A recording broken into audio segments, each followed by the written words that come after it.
Wars.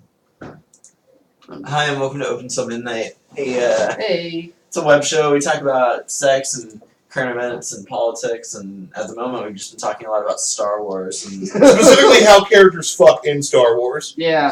And we could keep on this topic. Although I feel like OG Midnight Katir Rory should be in on this one with their input. You seem to have a lot of input. Well, I think that we were talking about the sexuality of Star Wars characters. Before we get into that, which I don't know if we should get. Before we absolutely should. By the way, Wedge Antilles, I think he's just like the most vanilla dude ever. I don't think Wedge has ever had sex in his life. I think honestly, okay. I think he had sex once and it was traumatizing. Here's the thing. I think Wedge did not. I think Wedge had sex when he was like 16. Yeah. And it got mixed in with all of his feelings about his parents and shit, and he felt super weird about it. Yeah. But there is no way that dude did not fuck at least one other rogue. Okay, that's right. I think. And if anyone's gonna be Tycho. I think Porkins was just a massive, just had so much. I think Porkins was like a space bear. Like yeah, I think Porkins.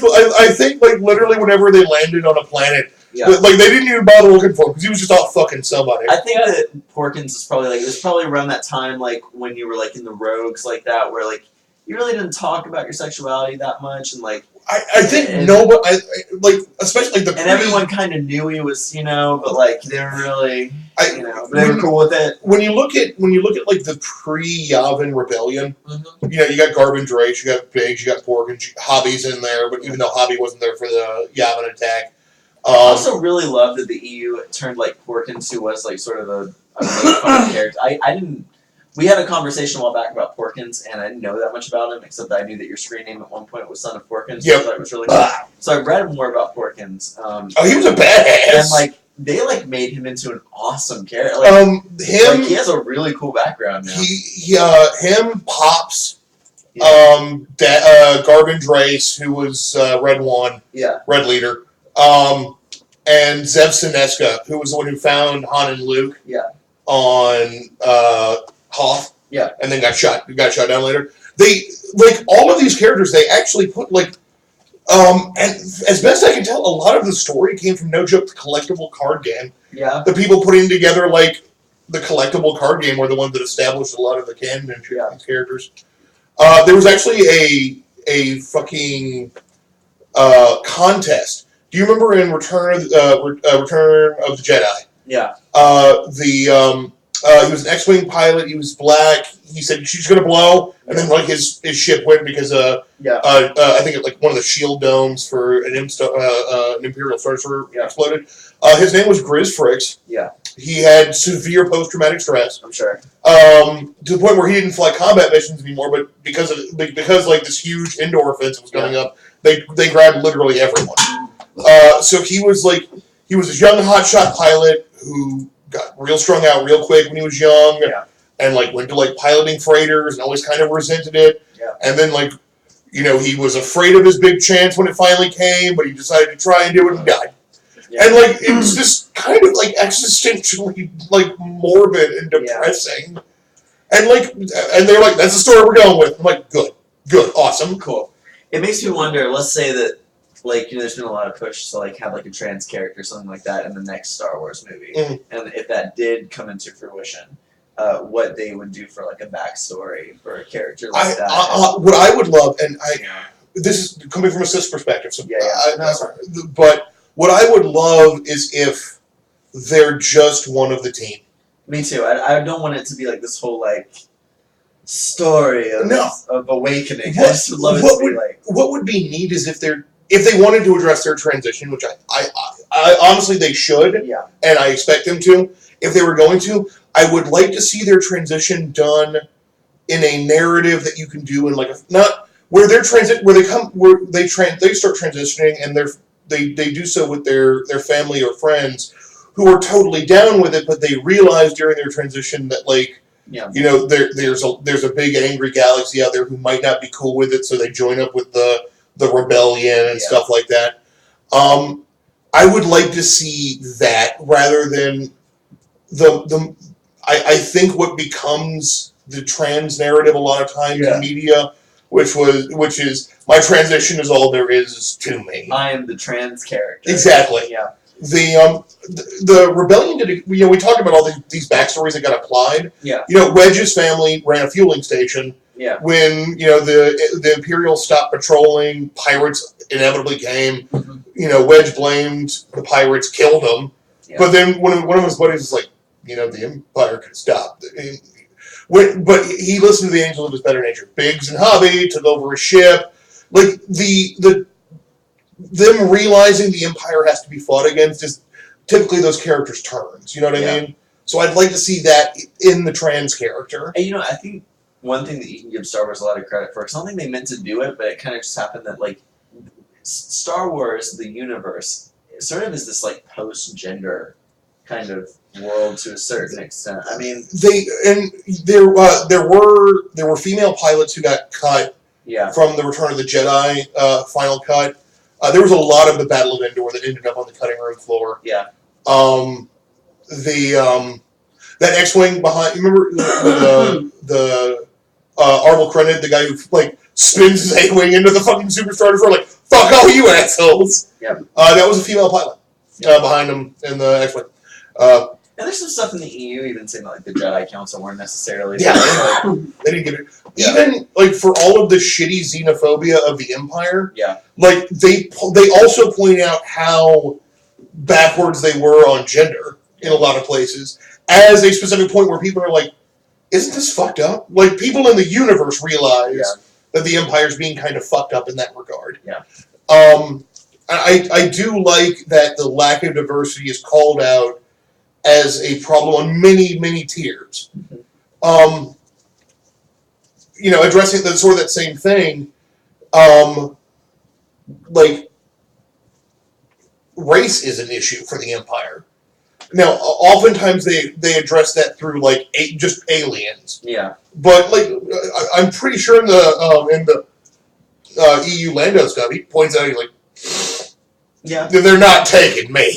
Like, well, I mean, like, you could also argue that like Alderaan wasn't necessarily like the government of Alderaan wasn't necessarily like the most tolerant. no, Like. No, well, racially. Alderaan's kind of funny given like the EU stuff they establish about it. Yeah. A few things. One, in like the Old Republic era, like the Knights of the Old Republic and stuff like that, Alderaan is a fucking hotbed of like incestuous like royals and fucking assassinations. Just a lot of political. It's basically like Alderaan is Earth. Yeah, it's like the Earth of Star Wars. Alderaan is like the shittiest feudalistic Europe I think we got. Is where Alderaan is in that kind of regard. Like besides like 2016 Europe. We should talk about that later because Italy just voted to leave the currency. Kind of. Yeah. They voted to have a vote.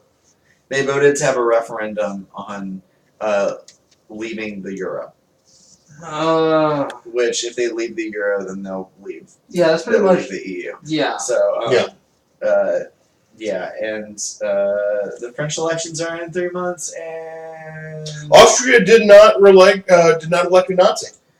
Yeah, that's good. Go Austria. Good job. We did. I'm just kidding. Sorry.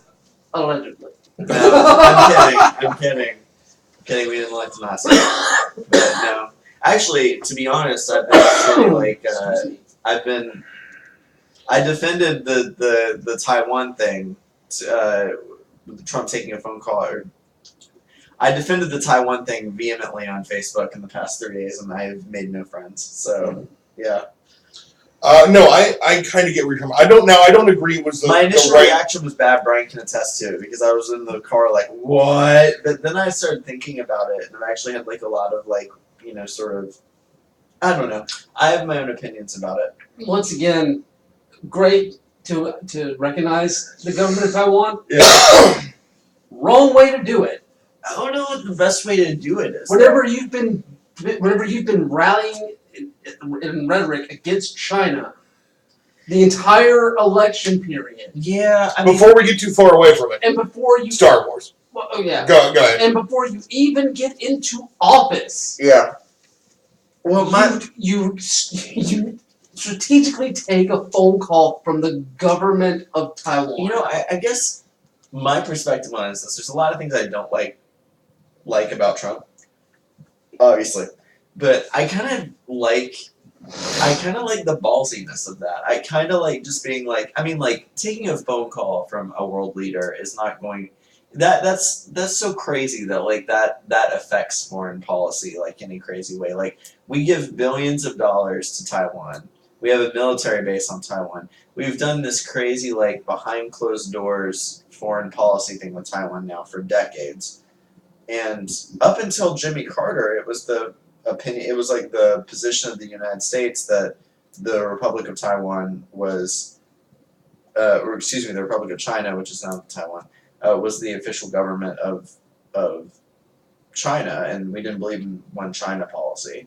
So, and Richard Nixon still did foreign policy with the Chinese mainland. So to me, I don't really see the damage in taking a phone call from the president of Taiwan. I mean, there's no misconception that we have relations with Taiwan as a country, right? So like, and like we shouldn't. There was a. I told Hollis this on chat. Like, for all my criticisms of sort of like the revisionist history of the United States, right? So I did like we're the best country in the world and we're exceptional. The one thing I've always liked about the United States is that we're one of the only countries in history where we've gone. We might not win, and this might be stupid, but we're at least going to stand up for the right thing to do. And we kind of lost that over the past like 4 decades, right? So this is kind of grounded in that old American mentality of being like, you know what, us taking on China might not be the best decision for us right now. It might not, but at least we're going to do something ballsy and poke their eyes a little bit. Yes, that's fine, but You know? but I don't think that's what Trump is trying to do. I think Trump is just trying to troll China.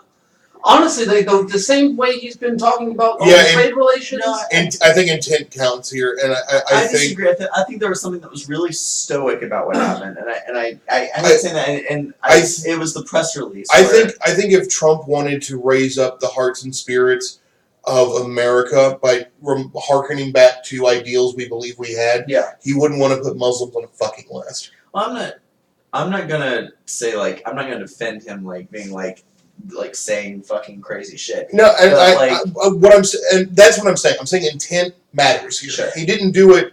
He didn't do it to raise the American. Number one, I think it's a synthesized idea that there was a time categorically in our history where we tried to stand for the right thing again and again and again.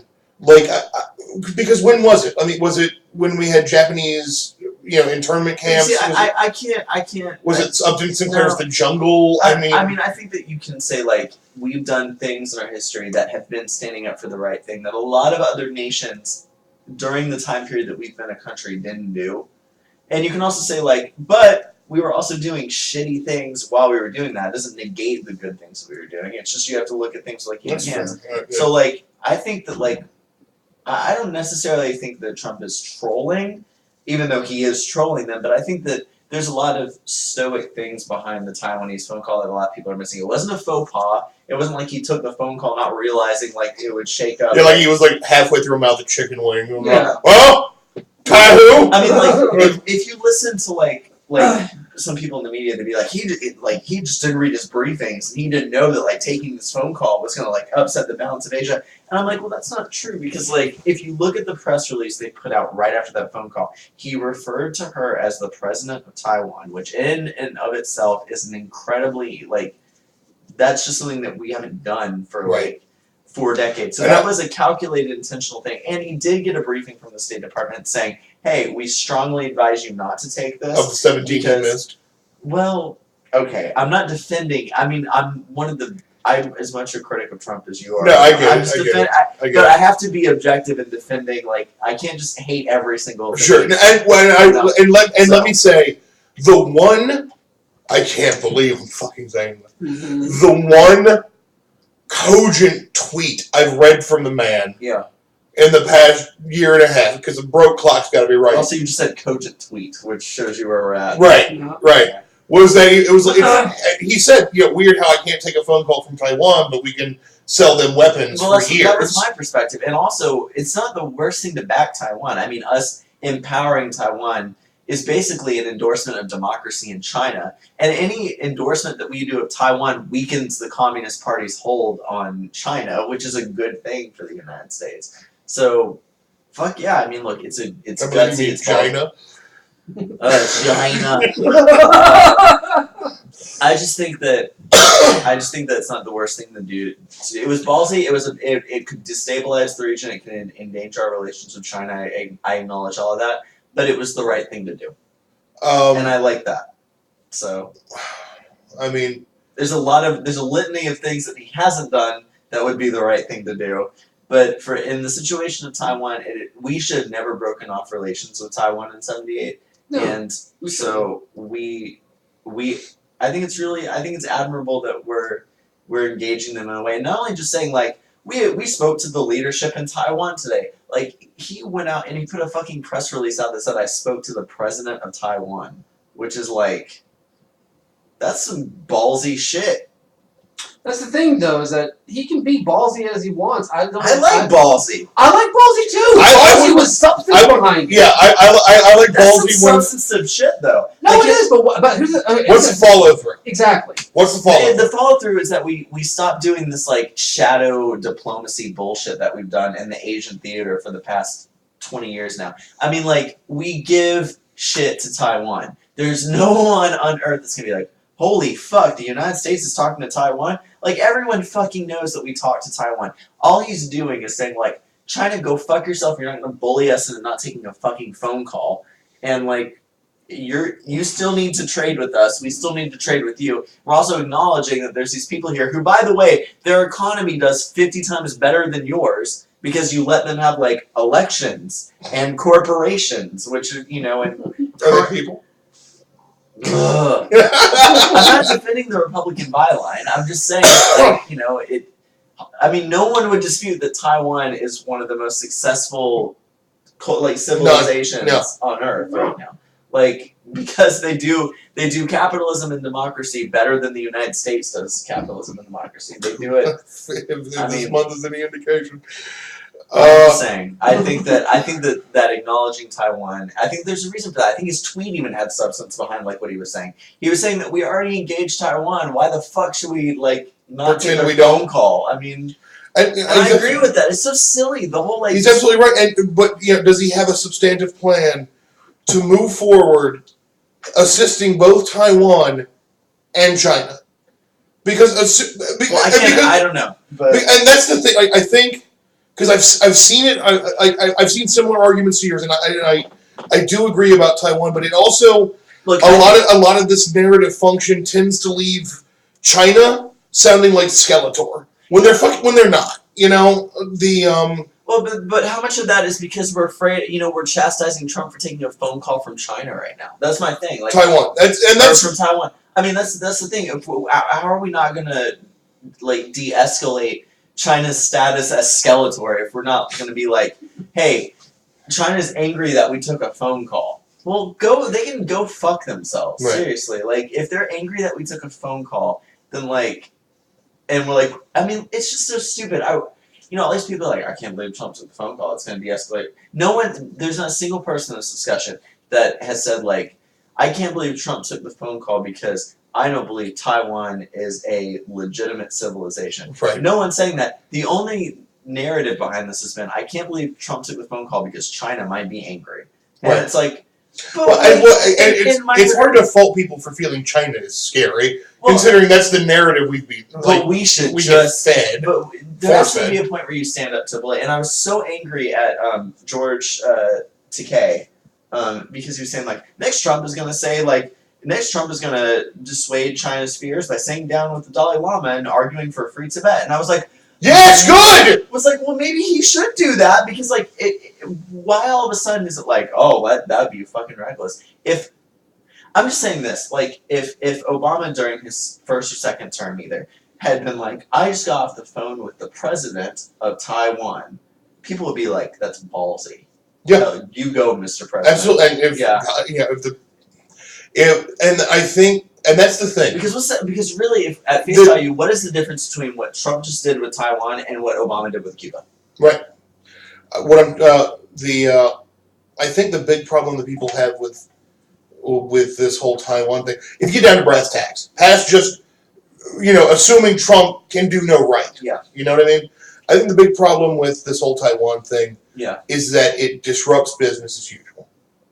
Good. I mean, I'm not about to get on the, trust me, I'm not getting on, the Trumpist, shit where it's we gotta fucking blow up the system. I'm not necessarily for that shit. But I do think that, if there's one thing I do admire sort of about Trump and his mentality, which is, there's not a lot I admire about Trump and his mentality, but it was that it would be, he realizes that there was a certain American narrative that worked really well, or should exist, that maybe never existed but should exist, that, you just, even if, shit's controversial, you need to not be afraid to engage crazy ideas, and I kind of like that. I mean, I don't necessarily agree with this. I don't agree with this immigration policy, but this is the same mentality. This is the same person that was there's a million people right now that are saying a Republican cannot win the White House if you argue for mass deportations, and he went, "Fuck him! I'm gonna run for president and win," and he did. You know what I mean? So I think this is a guy who, if you tell him, you can't do that, you can't talk to China that way because they'll get angry, he'll be get Taiwan on the phone. Right. You know?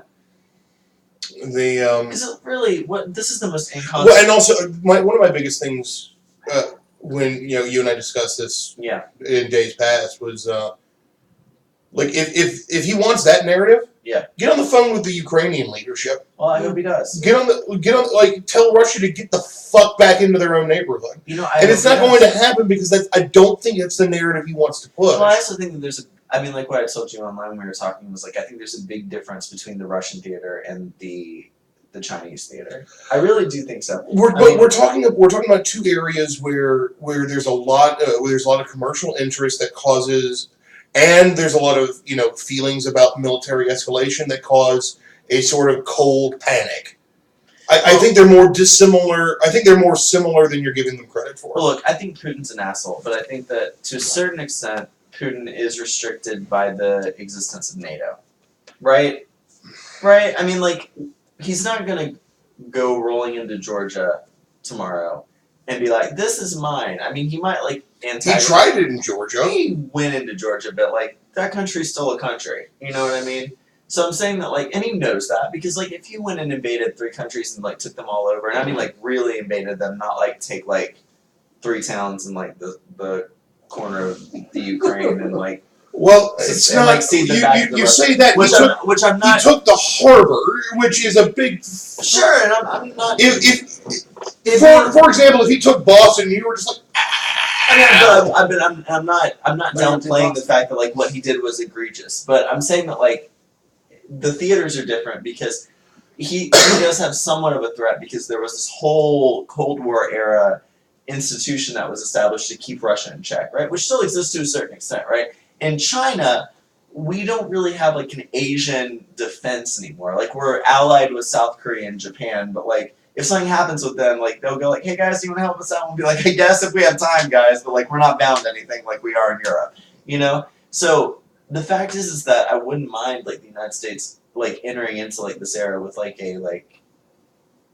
an ideology of if you something more similar to NATO when it comes to our. If you fuck with democratic free people in Asia, we're gonna come to your defense in Asia because we're the people with the biggest guns and we should not to police the world but because we can be a force for good if we want to. Right? I promise I'm not going to say America fuck yeah again after I say it this one time. But this whole idea of policing the world is not what America should do. No. But we have we have the biggest military in the world 5 times over and we don't use it for anything. We use it, but we don't. We use it for the wrong things, but we drone people. Which you say we shouldn't police the world, and I to a certain extent I agree with that. However, if you start a dick waving contest over Taiwan and Tibet, that's exactly what you're doing.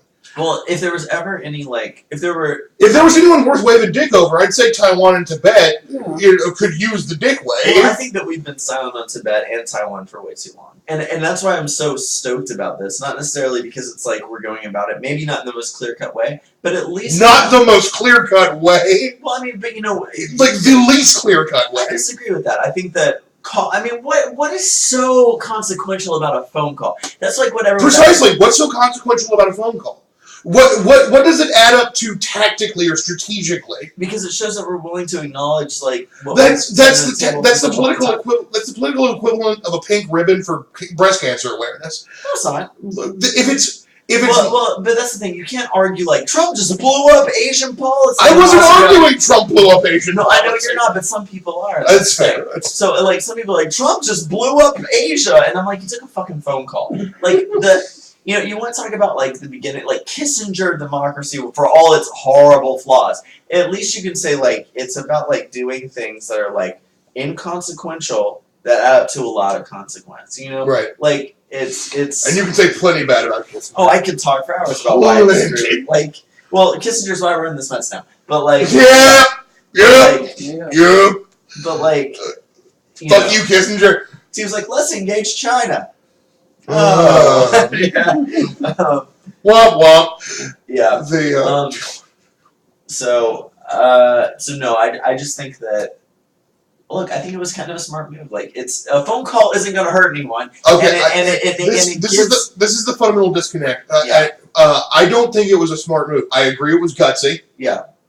But me walking into a bar, cramming my thumb up, some random guy's asshole, and then taking $20 from him is gutsy. No, because the thing is that he acknowledged Taiwan, he talked to them on the phone, and it shows the Chinese. To me, it's really smart. It shows the Chinese that Trump is fucking crazy. And Nixon used crazy. The reason why Nixon was so good at foreign policy and terrible at everything else, but good at foreign policy was because Russia and China and a bunch of these other nations were fucking scared of him because they were we don't know what the fuck this guy is gonna do. He could nuke us tomorrow. Remember when he put the U.S. on high nuclear alert during his presidency, and people were he might nuke us. We don't fucking know. And that actually is kind of cool because if you're Trump and you're going into trade negotiations with China, like he said they were going to do, he'll be well, clearly I don't give a fuck about what you've threatened us with for the past 3 decades now because I just called the president of Taiwan on the phone and I could do a lot more with Taiwan if you want me to. So let's talk about trade now. I bet that's honestly. If I had to guess just based off what I've read about Trump, I guarantee you that's what he's doing with China right now. So to me, it's a really good move. Maybe. But let's talk about the other phone call that may or may not have happened in Asia with Trump. What, with the Philippines? Yeah.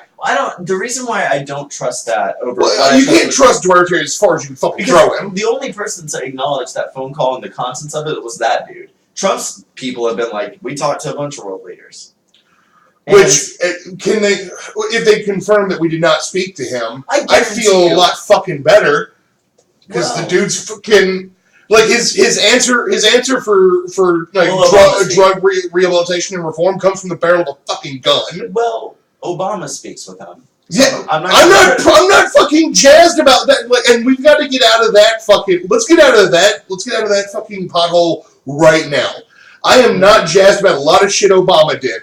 Trump does not get to play and this was my biggest problem. This is my biggest problem in 08 when I was 09 when I was Guantanamo's still open and it's Bush would have fucking put another wing on there. No, shut the fuck up. Shut up. He's gone. Wait, we got a new guy. We got a new guy doing stuff. I don't really think there's any look. I don't have an issue with engagement because honestly, that's the shit that you get into where you're we're not going to talk to Cuba for 40 years. Sure, but there does come a certain amount of, like you said, legitimizing. Trump can't. Okay, you can't say there's no value in contact in saying that Trump calling the Taiwanese leadership president is legitimizing. Both of those things can't be true. But the problem is that no one's questioning that the Philippines are a country. Sure. Okay. Right? No, that's fair. No, let's see him in that vein. Let's see him get on the phone with Palestinian leadership. My understanding he hasn't he? He spoke to the Palestinian leadership, didn't he? If I missed this, I think he spoke about Israel and Palestine. if I missed this, let's go to break. I have to look. Sure. All right. We'll be right back. We're gonna look up things. We're gonna, yeah. BRB.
Hi, and welcome back to Open Till Midnight.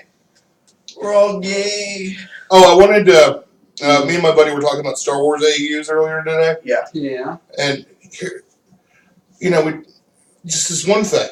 Yeah. So y'all remember the Phantom Menace? But y'all might want to forget it. I remember it. Now I remember it. I don't want to forget it.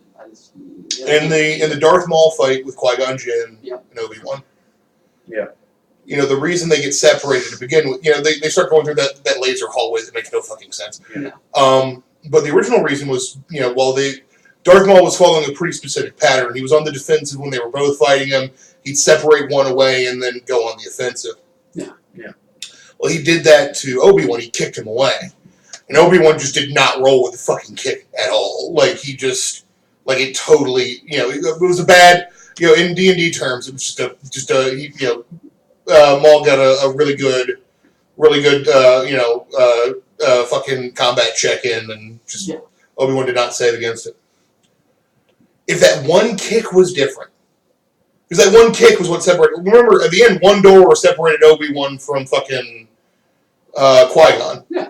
And that area they were in, the reason Maul had a chance to begin with was he had this big open space to fight them in, to keep moving.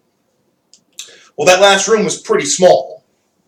Yeah. So if Maul had to fight both of them at once in there's no fucking chance. No. Maul's getting spanked. Yeah. So if Obi-Wan rolls with the kick better, he gets in there with Maul, he kills Maul, Qui-Gon and Obi-Wan survive. If Qui-Gon, and let's be real, the only reason that the Jedi Council let Obi-Wan train Anakin was because Qui-Gon was dead. Yeah. They felt bad. The Council was not going to let Qui-Gon, who was already a fucking firebrand, was like, I won't do what I fucking won't, train Anakin.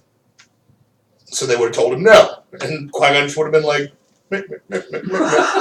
So there's some breaking news. What's up? So Bob Dole Okay. has said that it is fair to say that I had some influence in making the call between Taiwan and Trump happen. And the reason why he's saying that is because Bob Dole works with a lobbying firm called the Taipei Economic and Cultural Representative Offices. So I'm just another. Well, there's also been reports that Trump's trying to build luxury hotels in Taiwan. Yeah.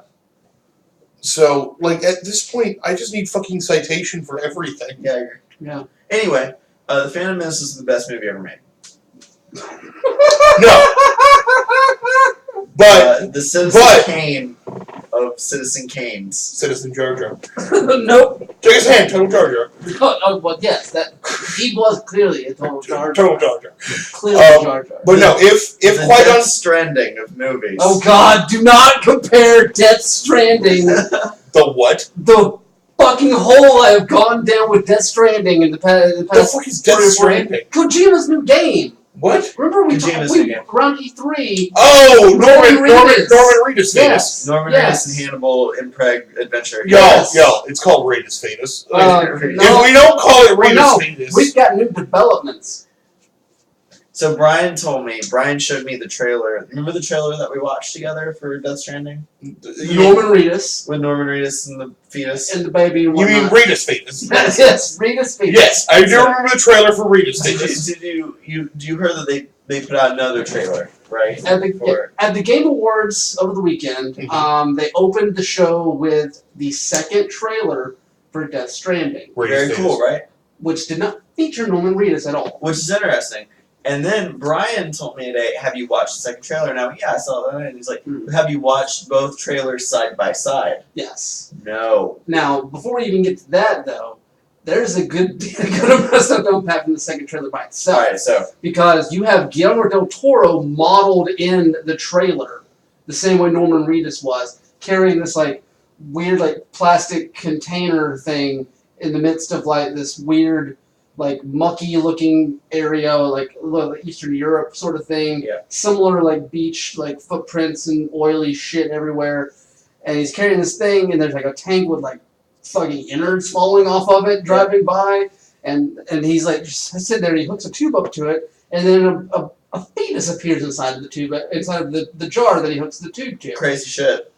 And then that gets mirrored in like this like broken baby doll that's in this water that he's standing in that flows underneath the bridge that flows down to the reveal of what has been not fully confirmed but mostly confirmed by Kojima as the antagonist of this game. Yeah. A dude who has like he's in tactical gear. He has 4 other guys in front of him, and he takes off his like night vision goggles on the helmet. And when he goes to take the night vision goggles off, he gets to take the night vision goggles off, and they just disintegrate along with the helmet, just disintegrate off of his head, and just like his naked head with his hair and everything. Yeah. And it's fucking Hannibal. And it's fucking Mads Mikkelsen. Yeah. Of like TV's I would Hannibal. have liked it better if it was Baylor. And of course, the villain from Doctor Strange. And he has 4 dudes in front of him that all of a sudden he untethers because apparently he had the same like cords that were between the Retus and the fetus in the previous trailer. He has those 4 cords attached to these military dudes that he detaches, and the cords that retract into like a pouch around his tummy, and the 4 soldiers go off, and Maz just looks up like snickering. And then that's the end of the trailer. And then there's a lot you can unbox in that too. Oh, There's yeah. like Guillermo del Toro with like the baby. I mean, there's a lot of like symbolism. I'd say like just with him being anyway. Yeah, no. I'll read into that for a while, but like, because he had his own. I mean, but Yeah. well, anyway. So then Brian's like, "Hey, have you watched them side by side?" And I was like, "No, why would I do that?" And so then we watched them side by side, and the only way you just play it, I mean, we can talk over it while Yeah. it's playing. but they line up. Yeah. So this is the second trailer starting right Yeah. here. They do line up, and there are some very interesting ways, and Yeah. that they line How up. much Regis fetus do we see in There's this? no Regis Fetus in the new trailer. I told you, it's just Guillermo del Toro and Mads. Yeah. Feeling like 0 stars. Now, don't worry, because the other trailer, the Regis Fetus trailer, is going to show up next to this one once it gets to the part where they link, Yeah, like where they start to sync up. yeah. Because they sync up with the song. Because they use Which one's this overhead light on? Yes. Sure. Oh, okay. All right. Some Smooth. planes. There's your Guillermo del Toro. There's Mr. Guillermo. All right. I realize I can probably turn the volume on this.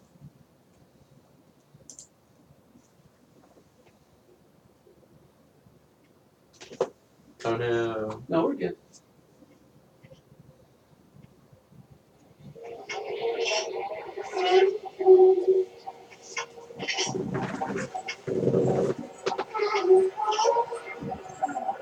Alright. So, there's your space. There's your tank with your innards falling off of it. Yeah. Whose innards are that? No! No one knows. There seems to be people. some sort of tube guy on that tank, too. Yeah. And there's that Del Toro.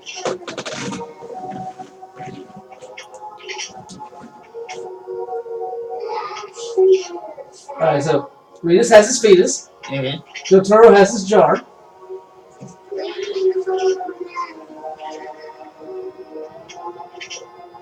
Del Toro takes his tube, hooks up the jar. And then.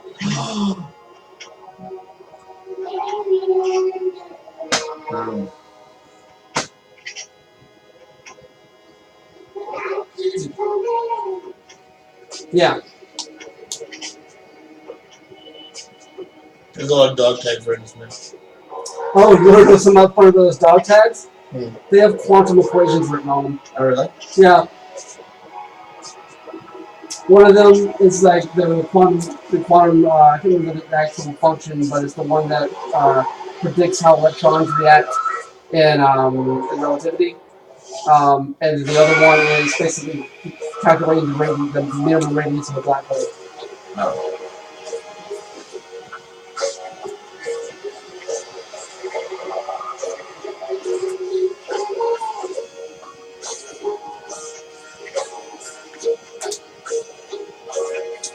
Yep.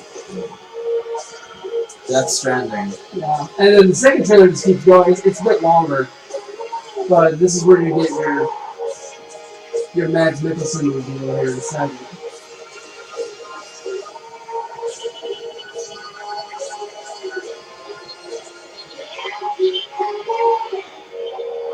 there's your soldiers.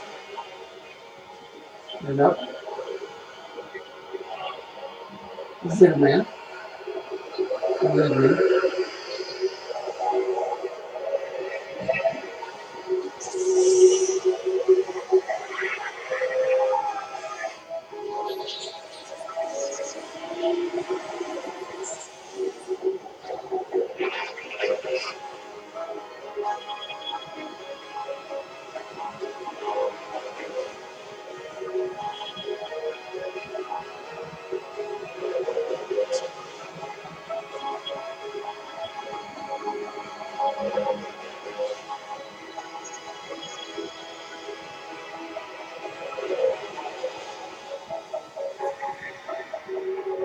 Notice the baby has the same scars as Norman Reedus does in his comic.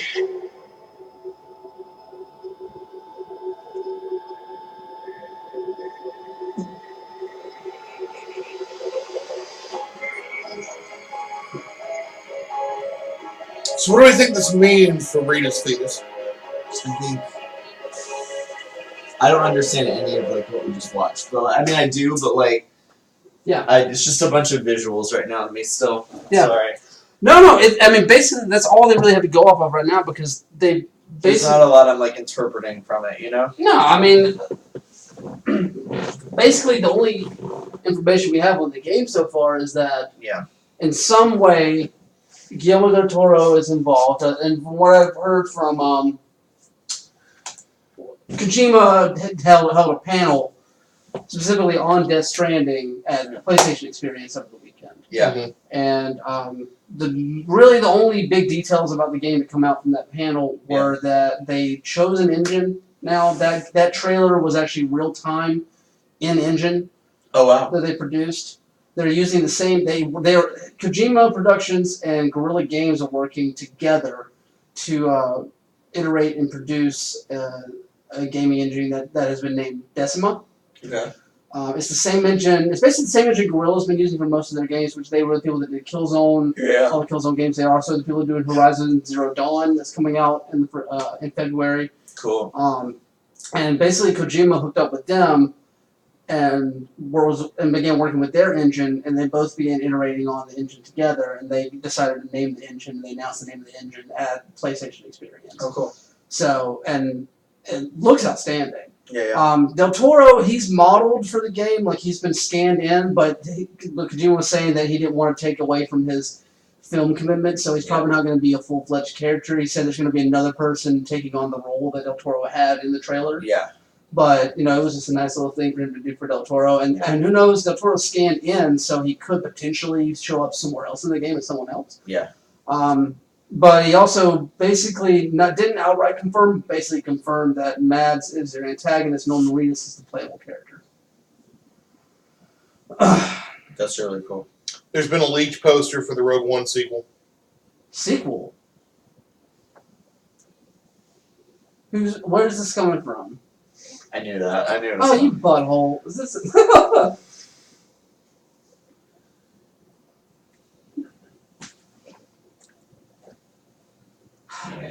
I'm so goddamn lovable. You think you're so fucking cute. Kathleen Kennedy did the same thing earlier. She's like, the sequel to Rogue One will be directed by George Lucas, and everyone's like, And then, and you're like, oh, come on. Stupid. No, but I think this. I honestly, I think it looks cool. Yeah, it looks rad. Like I can't wait for it. We're still a long ways away, but considering that like on stage at PlayStation Experience, it was him. I can't remember the guy. I can't remember the lead from Guerrilla Games that was up there with him, and then Mark Cerny, the dude who basically built the infrastructure of the PlayStation 4. Yeah. Who apparently was working hand in hand with Kojima to help him find an engine after he had to leave all of his technology at Konami when he left. Yeah. Which they referenced on stage, and the entire crowd at the PlayStation Experience booed Konami. Wow. But mainly, PSX is a fan. Yeah. So it's like, of course they're going to... These are the same people that during the keynote on Friday night, they were like, whenever they announced Marvel vs. Capcom Infinite, Like there were literally people in like the third row just standing up, just like throwing fists in the air, like yeah, just like dumb bullshit. Yeah. The same shit that we were mocking, or at least I was mocking people at the Bethesda E3 conference whenever they were talking about Elder Scrolls Online. Yeah. As if it was like they're like the only game they'd ever known or something. Yeah. This is like it's to be expected. But So, yeah.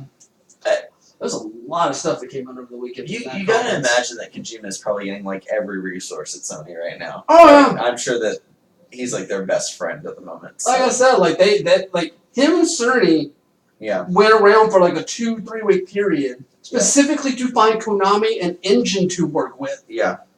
The dude who built the PlayStation 4 like held around with Hideo Kojima to find him something to help him build a video game. Yeah. I mean, that's awesome. Yeah. That dude like opened up the box for him. It's like, here's how the thing works. Yeah. How can we help you? Yeah. So.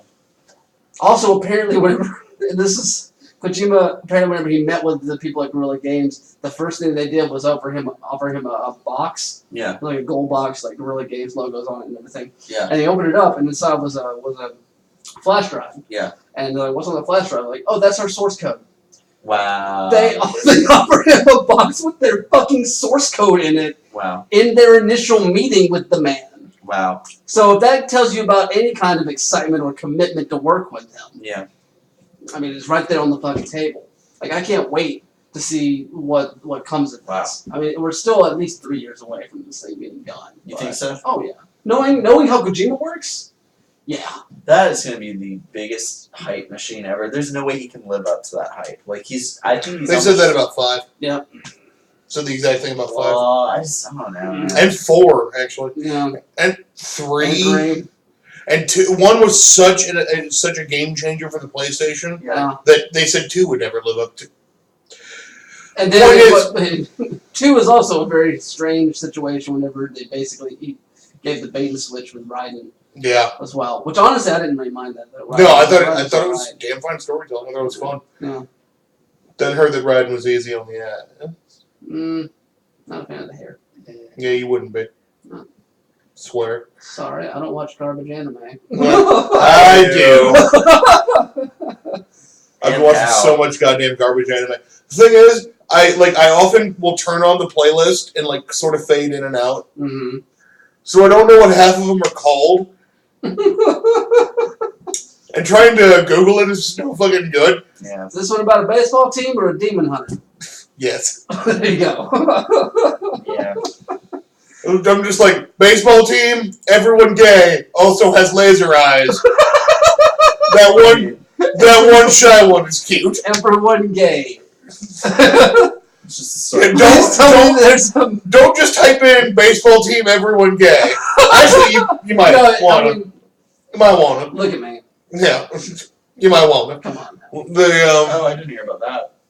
Oh, yeah. What happened? Okay, well, Oh, yeah. Oh, fucking yeah. The keynote, they announced like 40 games at the PlayStation Experience Anything from Capcom? Marvel vs. Capcom Infinite? I don't give a shit about Marvel vs. Capcom. No, I really do. Like, and somebody asked me, like, what characters do you want to see? I'm like, you know what? I want to see Stiltman. I want to see fucking Oddball. I want to see Ruby Thursday. Because the last game had Taskmaster and the Super Scroll, so all bets are fucking off. Well, here's the thing. They've announced that there's been not necessarily a leak, but the rumor is that they are leaning more towards the Marvel Cinematic Universe with their character choices this time around. God damn it. So, that means that the backbone of the Marvel Versus series, or the MVC, any of these Marvel fighters, X-Men, the mutants, are probably going to have a very diminished role in this game, which means more than likely special attacks. Not even that. You might not even be able to play as Wolverine. Weird. Which for a Marvel vs. Capcom game is fucking blasphemy. Yeah. So as long as I can still play Taskmaster. Well, we'll see. I mean, the trailer, the gameplay trailer they showed had Mega Man and Ryu going up against Iron Man and it looked like the female Thor. Sweet. So it could be Valkyrie. It could be Valkyrie, yeah. But it was those two. No, I've been waiting. Also, they also re-released Ultimate Marvel vs. Capcom 3 on PlayStation 4 exclusively the same night. Of course. Of course, but I mean that game had been pulled off of Yeah. all consoles because Capcom lost the Marvel license in 2015. Yeah. So, but yeah, like they announced a good amount of games. They announced that. They announced The Last of Us Part 2. That'll be interesting. Yeah, that was a very, very moody little piece that they announced that with. This is Ellie singing, like playing, like plucking guitar in this house, and it's slowly revealed that like there's all these dead, infected people around her. Like Joel shows up and like, "Are you gonna keep doing this?" She's like, "I'm gonna kill every last one of them." Wow. For what they did. So like, yeah. I was hoping for the some more Capcom news, but I mean, there's some Capcom news. I mean, Dead Rising 4 is slated to come out. oh yeah, But I will say, what was your favorite part of the first Dead Rising games? Frank West, photojournalist. What was your favorite part about Frank West? I'm asking you this specifically. What was your favorite part about Frank West? Like physically? No, like as in like character, like Oh, gameplay. he covered the fact that he covered wars. Okay. No, like what I liked about him most was just his awkward every guyness. Oh god damn it! Although I like the guy from 2 as well. They've changed Frank West a bit. God damn, is he still awkward and goofy and hilarious? He's still fairly awkward and goofy, but new voice actor.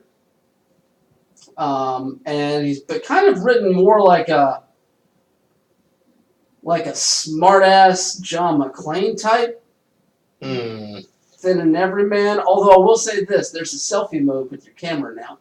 Nice. So you can take selfies and you can use I heard they removed the timer system, Yes, the timer system is gone. which I'm kind of glad for. I hated this like, hey, rush through our game, Yeah. kind of thing. Well, the whole thing was like, get to a certain state of progress, save, like restart, and then that sort of thing. But yeah, it's a much more straightforward game. They've also streamlined the inventory system and the health system and that sort of thing too. So it's not like managing where your slots are. And As long as they put as much work into the fucking ally AI, like saving people in that fucking game. Honestly, they completely changed it. You're not really like having people tag along with you to save them. Like basically, you open up shelters, and then once you open up a shelter, once you liberate a shelter, you run into survivors in surrounding areas around that, and once you like kill the zombies around them, they just run off the shelter. There's no like escort missions. Oh, thank God. No, I mean not. There's no like randomly generated escort missions like that. Yeah. I've seen so far. But it does have some form of online multiplayer. I'm not positive exactly what it's going to be. Also, they rebuilt the Willamette Mall, but it's called the Willamette Memorial Megaplex. Okay, And- that's kind of good. It sounds like they're keeping some of the humor of. Oh yeah, the humor's still there. Like Right. really, like you should see some of the like. Okay, I watched Giant Bomb had a quick look posted earlier today, and they were just watching them fiddle around with the selfie cam on this thing. Oh, they were already playing it? Much. It's not out yet, but they were like, they have it for review purposes. So like, they were just showing up some stuff, some videos. You broke it. But like literally, you can hold the camera out. You can hold the camera out in front of you and use one of the sticks to change what face Frank West is making while doing it. And he can be like making a mocking zombie face, or just be doing like the dude like the big like smug smile or some shit, or like just pull a self, just pull the camera and just be like while taking selfies with zombies behind him, and you get ranked for your selfies. That's actually kind of awesome. Same way you got ranked for your pictures in the other game. I will say it's not as good as Watch Dogs 2's. The only way this sounds like it could be better is if they played that awful Chainsmoker song. God damn it. Let me take a selfie. No, that song is terrible. That song is Do you want the other one with Halsey? I'd rather listen to that than fucking Selfie. Hey, last week we didn't talk about this, but I'm excited about it. What you got? The renewal of Young Justice, Yes! Yes! which I'm really excited about for a lot of reasons. Although I'm surprised I got through the first episode of Young Justice. Why? They start off with a dead Ted Cord. Yeah. They start off with Ted Core dead. He is my favorite, and they start off with him dead. Yeah, but oh man, there's so many great things about Young Justice though. Seriously, like, oh, so good. If they released a great cartoon that kept reminding you that, like, oh, by the way, we beat Tim Drake to death with a baseball bat, and in the opening credits, bother you. Pam, pam, pam, If it was Jason Todd, pam, pam. Yeah, because you don't have taste. I mean, Jason Todd's the best. I like. No. Why are you so wrong about that? Jason Todd is not the best Robin. Red Hood is a piece of crap. Thank you. Whatever, Damian Wayne fan. Oh, whoa! Yeah, you heard me. You don't put that bullshit on me. I put that What did I ever fucking give you to say You that don't I'm like a Damian Damian Wayne fan? Fuck no, I Okay, hate was about to Damian say, Wayne. What the fuck is wrong with you? God damn it! It's I have fucking- to assume if you hate Jason Todd, you love the wrong one. fucking parallel Nightwing bullshit. Get out my face. Yeah. Although we all have to agree that Dick Grayson was not the best Robin. Fair Nightwing. Yeah, he's No, actually, Nightwing. Like, he I'll didn't say- come into his own until Nightwing. I'll say that actually in like the newer things like Young Justice, I actually really like him as Robin though. Like Young Justice Dick Grayson was actually like pretty solid. I'll agree with that. Yeah. I always liked Dick Grayson, honestly. I always did. Dick is great. the Also Dick is great. But,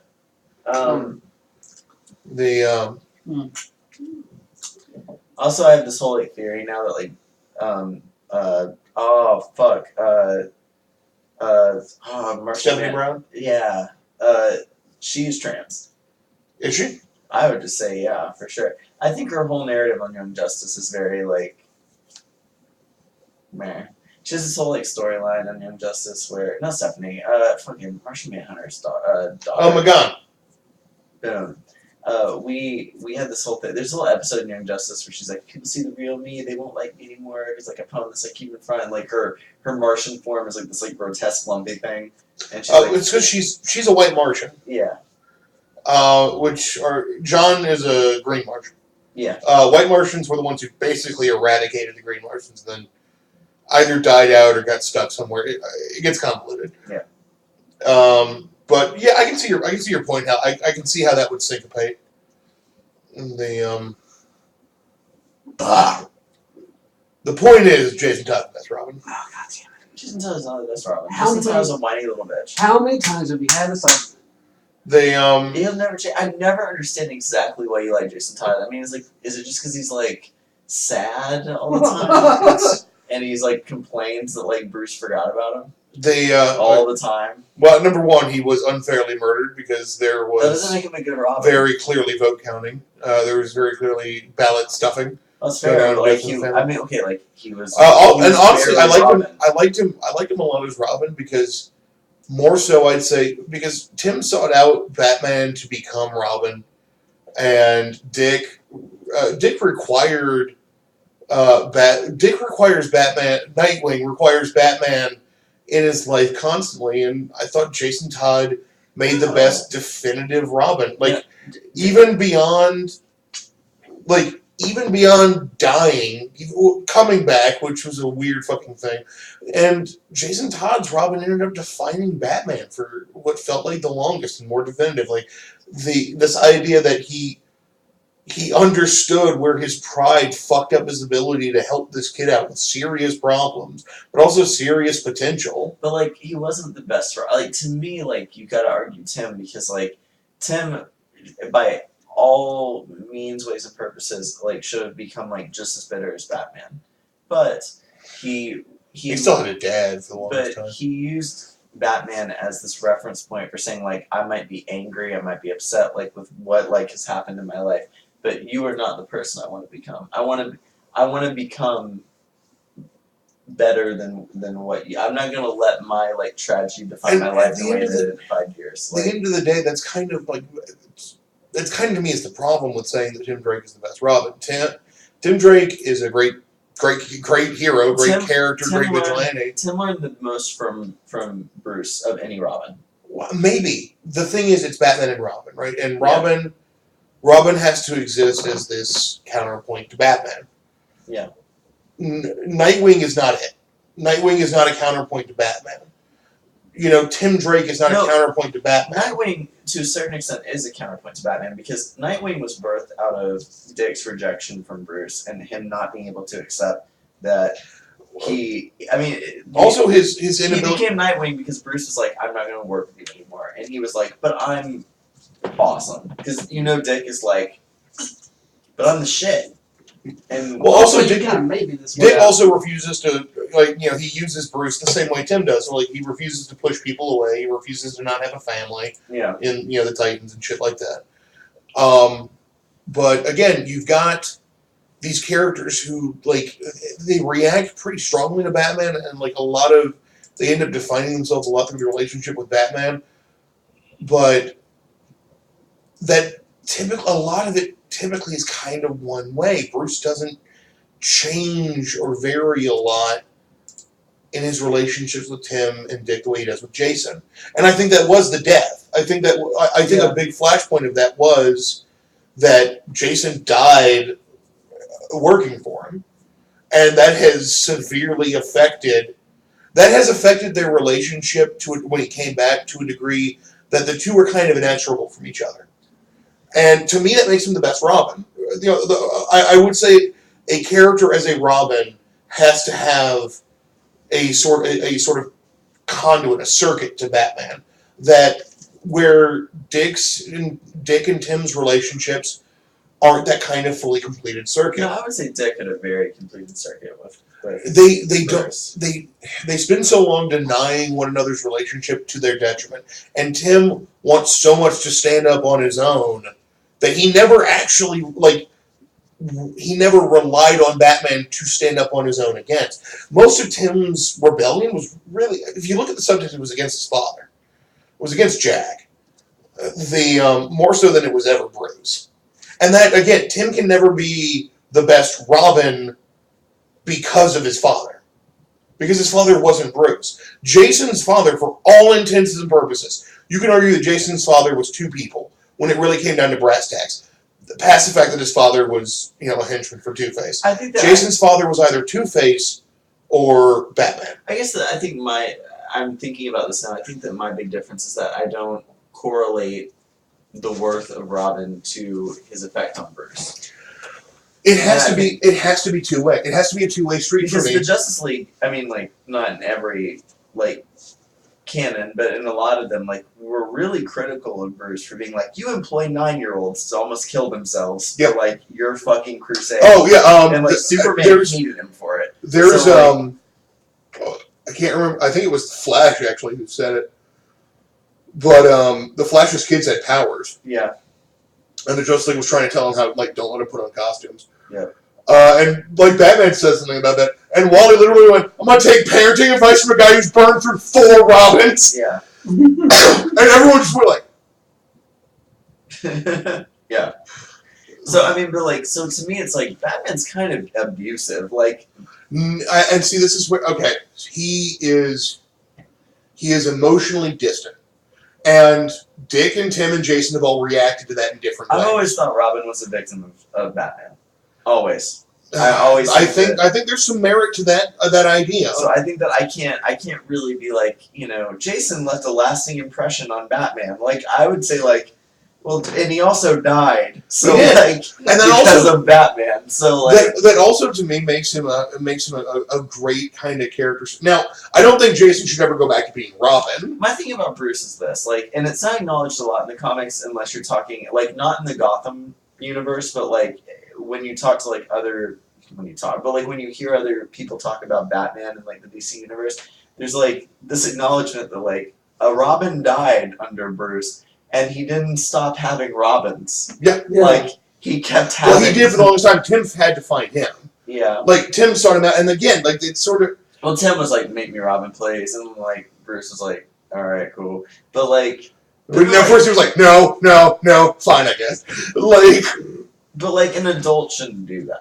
To me, for all of Bruce's smart shit, he was a horrible person for putting children in that situation. And that as it relates to Dick. Yeah. Dick was going to do it one way or the other. Well, As it relates to Jason, yeah. Jason was a fucking pseudo-orphan on the streets of Crime Alley. Yeah. Like, what do you think, what do you honestly think his chances were there? Well, in Gotham City, yeah, I mean, like, that's true. But, like, And Tim was a teenager before he started looking for Bruce. Well, you know, Superman said to Bruce, well, I'm getting so deep into, like, DC lore right now. Superman said to Bruce, like, hey, like, you could have still helped you have millions of dollars. You could have helped any of these people without, like, making them put on a suit and, like, go, like, play dress up with you. And he still did it. You know what I mean? So, like... We should note here that in most canons, Bruce Wayne helps out a lot of people through the Thomas and Martha Wayne Foundation. But, you know, some people would say that was another front of him being Bruce Wayne. You know, it was like... I don't think anything named after his parents was a front. That's fair. I think that, honestly, like... Now, does he think of himself as Bruce? No. I think that every single Robin that he took on was him trying to, in this weird, not sexually perverted, but just perverted way of, like, trying to fix his parents' death through projecting onto children. Well, he definitely has... I'm super, like, I love Robins, like, I love all of get them, it. No, but, like, I just think Bruce is an abusive fuck, so... He definitely has... His sense of parenting is warped. There's no doubt about that. I agree. And I don't think he's trying to fix his parents' murder through the training of Robins. I think what he's trying to do, if we're gonna psychoanalyze Batman, what I think he's trying to do is save himself. Like, I think he keeps seeing kids at the root of these tragedies. Yeah. And knowing that, you know, when I dealt with that as Bruce Wayne at fucking 9, Yeah. I became a non-human. Like, I just became an entity. Yeah. So, maybe if I pick this kid up and dust him off a little bit, Yeah. because becoming to Batman, Yeah. being Robin is better than being Batman. Batman at no point wants any Robin to be Batman. Yeah. He does not want any of them to end up that way. And I think that comes across a lot in his relationship with Dick. Yeah. Like, he's exceptionally proud that... I would say, to mention pride, I think that Batman of any of the Robins was the most proud of Dick. Because Dick was real smart. Well, also, he spent the most time with him. Yeah. He raised that kid from, 9. He was also, the smartest Robin. Like, we can No, Tim was the most intelligent, and Jason was the most instinctual. Dick was the most charismatic. Tim is a born detective. Jason is a born fighter. Okay, I'll actually do that. Yeah, no, Tim was really smart. Tim was like I said, he was a born detective. He was a born computer engineer. He was born intelligent. He was also Jason- the cutest. But No, that was Jason. Jason, God damn it. Jason, you just like these dark, sad people. There you go. Jason is just so fucking. The problem with him and any of the Red Hood shit is he just never shuts the fuck up about how he was betrayed by the world. Yeah, I love how Tim's able to shut up when Superboy gets put in a fucking frown coma. Come on, all of them. All Robins obsess over something. Yeah, I mean, all of them. all Jason has to me the best excuse because he was crowbar murdered and then punched Jesus back into reality. The problem with this is that it's he's been Or Lazarus, if you whatever. But Jason will be everyone will be I'm really sorry that happened to you, and now you're back, so let's do some good. And Well, Jason, he refuses to Jason's take. I'm just No. I would do that, but I'm He doesn't- still sad. He doesn't do the fucking AFI thing. What Jason He does? so does. No, he does. He does not. What he does. I cannot say What he does. Stop it. What he does in the comments every time when people are oh, that was so sad. What he does is what did you do about the Joker? Yeah. He refuses to let them lie at my condolences. That's what Jason does. When Batman was oh, I haunted him, well, what'd you fucking do, Brucey? Because the Joker's fucking still kid. Even Superman, he was why didn't you, you could have thrown him to the moon. You could have put him on the moon. You could have done that any time. Yeah. Whenever, Batman will show up after he's killed, slave traders. Yeah. Sex traffickers. And Jason's just What are you gonna do? What were you to do? Actually, I think that in that one, Green Arrow showed up, and he literally held up a knife. He's like, this isn't a boxing glove on it, Oliver. Like, what were we gonna do to these people? What were you honestly gonna do? You were sending them to Blackgate for a week. Yeah. Fuck you. And that's, I feel you. I just feel a little. I feel like in the comics, anytime Jason's in it, that they definitely treat that as the one-trick pony. There's like a fucking dialogue, and it's usually in an alley. There's been I've read so many comics where Batman and Red Hood have a conversation in an alley about how because they never had a conversation about it in an IHOP. Because they've had 20 conversations. They don't have. It's always like, well, you weren't going to do anything about it. Actually, I do what I'm supposed to. And then, and then Jason's like, Jason's like, why didn't you say it, man? And Batman's like, swear to me! Yeah. No, but actually, we're talking about Robin's. Dick brought it up, and he told him, like, have you talked to Jason outside of the mask?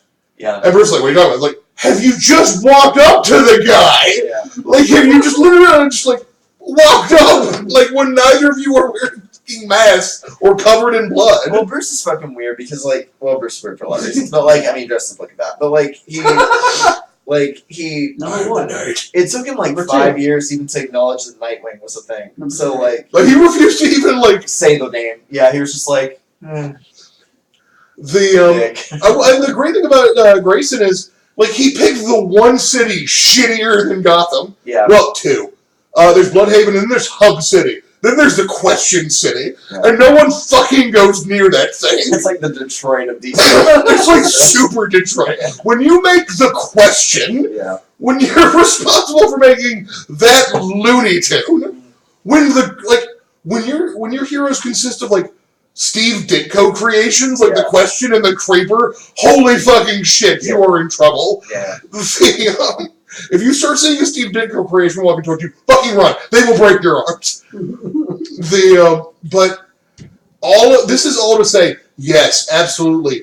Writers love to retread that same ground over and over and over. But honestly, they do it with Starfire as well. They do it a lot with Dick as well. I could do without Starfire being in anything for a while, honestly. They don't want to write her well. They just want to be like, oh, she likes sex and doesn't wear clothes. That's her personality. Well, I still like Raven and Beast Boy.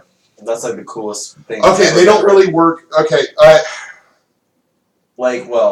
god, we've talked about this a million times, but it's a cool relationship for what on paper. Personality-wise, Raven and Garfield are fucking phenomenal. Yeah.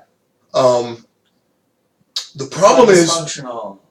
the problem is if you work off normal DC, like the Marv Wolfman New Teen Titans era, Raven has pretty much mind raped everyone on that team. Yeah. There is no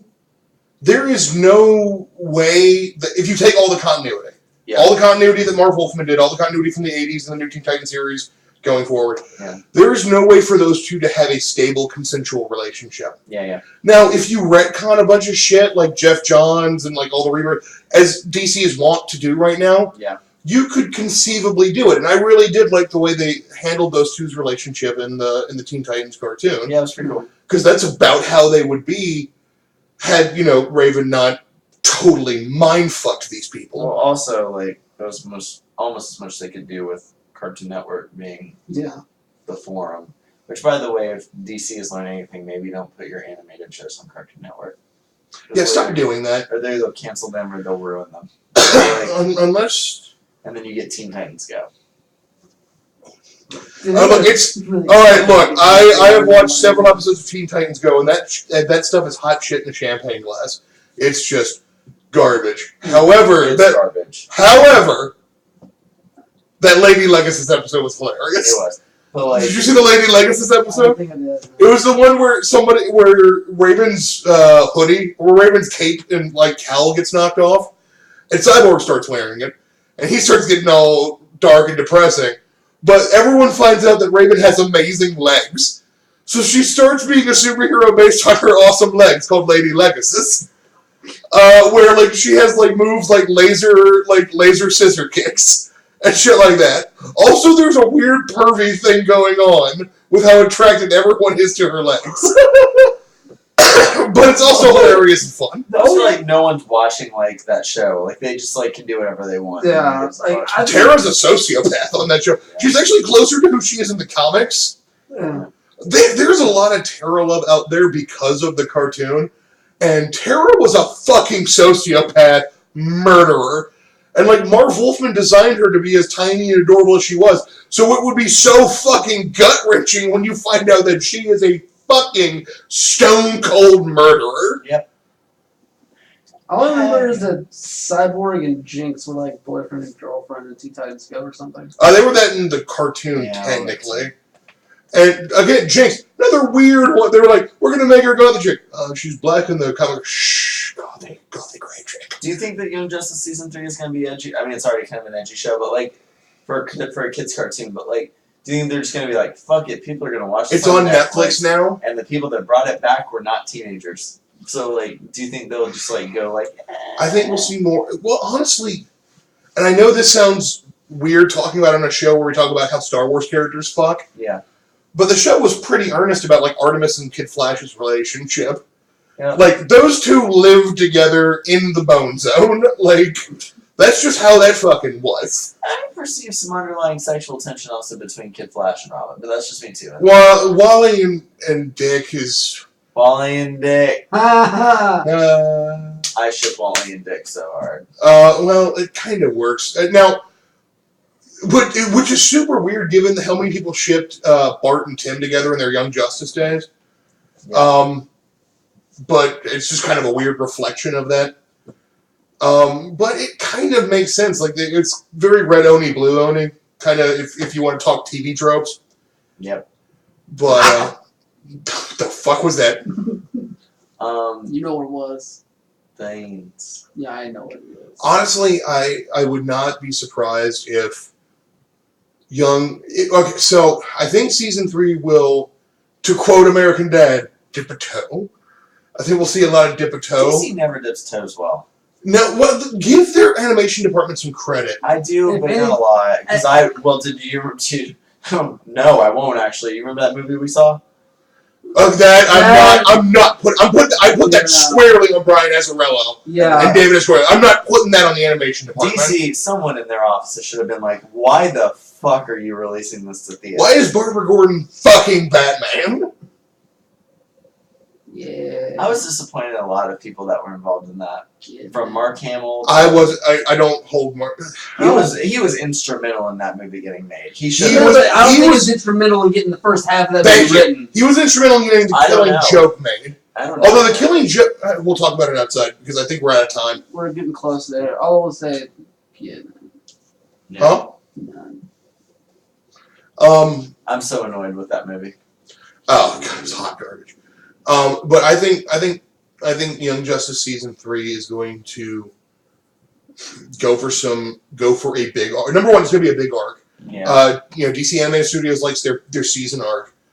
And they're going to dip a toe when it comes to the not mature content, but just more frank content.